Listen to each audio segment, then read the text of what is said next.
The Flying Inn by G.K. Chesterton. A Sermon on Inns.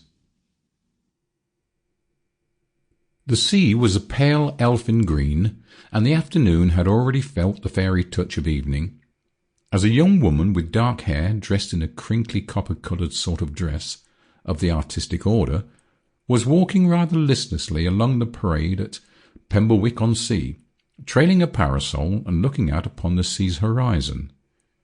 She had a reason for looking instinctively out at the sea line, a reason that many young women have had in the history of the world, but there was no sail in sight.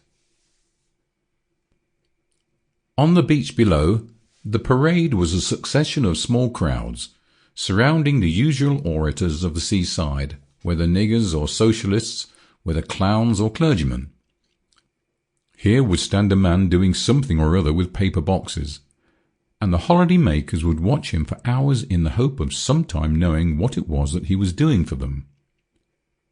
Next to him would be a man in a top hat with a very big Bible and a very small wife, who stood silently beside him while he fought with his clenched fist against the heresy of Milnian sublessarianism, so widespread in the fashionable watering places.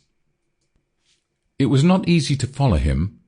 He was so very much excited, but every now and then the words "our sublapsarian friends" would recur with a kind of a wailing sneer.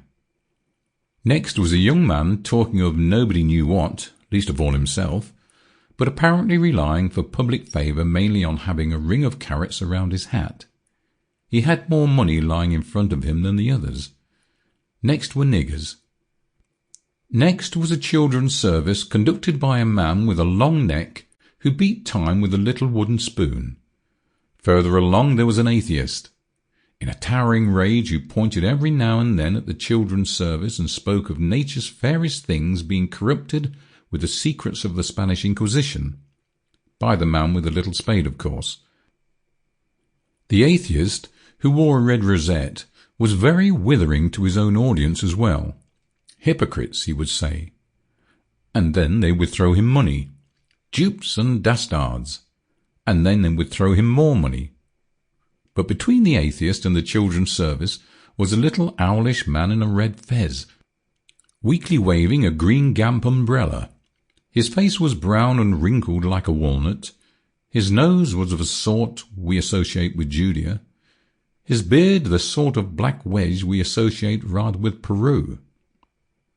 The young woman had never seen him before. He was in... Sample complete. Ready to continue?